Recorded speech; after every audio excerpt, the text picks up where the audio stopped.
খাবারে ভাতের সঙ্গে ভর্তা অনেকেই পছন্দ করেন। যদি নামমাত্র দামে একসঙ্গে প্রায় 40 রকমের ভর্তা দিয়ে ভাত পাওয়া যায় তাহলে কি আর লোভ সামলানো যায়? ভাতের সঙ্গে হরেক রকম ভর্তার একটি দোকান সারা ফেলেছে গোটা জেলা জুড়ে। রেজাউল করিম ভুট্টুর এ হোটেলটি স্থানীয়ভাবে কেউ বলেন পেট চুক্তির হোটেল, কেউ বা বলেন ভর্তা ভাতের হোটেল। হোটেলের ভিতরে টেবিল চেয়ার ও ব্রেঞ্চে বসে সবাই খাচ্ছেন। হরেক রকম ভর্তা দিয়ে সাজানো প্রত্যেকটি প্লেট। প্রতিদিন দুপুর থেকে বিকাল পর্যন্ত হোটেলটিতে মানুষের উপচে পড়া ভিড় লেগেই থাকে। এখানে বিভিন্ন স্থান থেকে 800 থেকে 900 ভোজন রসিক খাবার খেতে আসেন। ভর্তা ভাত খেতে আসা ভোজন রসিকরা জানান, বাড়িতে একসঙ্গে এত ভর্তা কখনোই হয় না। অল্প দাম এবং বিভিন্ন স্বাদের ভর্তা পাওয়া যায় বলে তারা এখানে আসেন।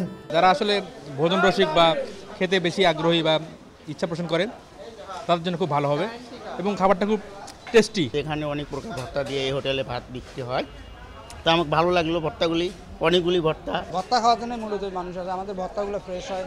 অনেক দূর থেকে লোকজন আসে, আনন্দ লাগে যে না দূর দূরান্ত থেকে আসছে খাতে, তারা শান্তিপূর্ণভাবে খাইতে পারতেছে। অর্ধেক পাউডারে দ্বিগুণ উজ্জ্বলতা। নতুন রিন অ্যাডভান্সড অর্ধেক পাউডারে দ্বিগুণ উজ্জ্বলতা। পেট চুক্তি ভাত ও 40 পদের ভর্তা সহ জনপ্রতি খরচ 100 টাকা। এছাড়া গরু, খাসি, মুরগি, হাঁস কিংবা মাছ যে কোনো এক প্রকার সহ 150 টাকায় খাবার পাওয়া যায় এখানে। অন্যান্য জেলা থেকেও আপনার আসে এখানে এবং প্রতিদিনই আমাদের ভর্তাটাও হয়। সকাল 10টা থেকে আপনার এখন যতক্ষণ চলে। আমরাই প্রথম শুরু করছি এবং ভর্তাটা অনেক ভালো, যে কারণে মানুষ এখানে সবসময় আসে এবং দূরের লোকেই বেশি আসে ভর্তা খাওয়ার জন্য। যারা ভোজন রসিক তারা এটি খুবই পছন্দ করবে। এই ধরনের উদ্যোগ যদি আরও কেউ নেয় আমার মনে হয় খুব ভালো চলবে। বেসিক উদ্যোগ তাদের পাশে আছে, সবসময় থাকবে। গাইবান্ধার সাগাটা উপজেলার ভরতখালী হাটের পাশে গড়ে উঠেছে মেহমানবাড়ি হোটেল অ্যান্ড রেস্টুরেন্ট নামে এই ভর্তা ভাতের হোটেলটি। বিপ্লব ইসলাম, সময় সংবাদ, গাইবান্ধা।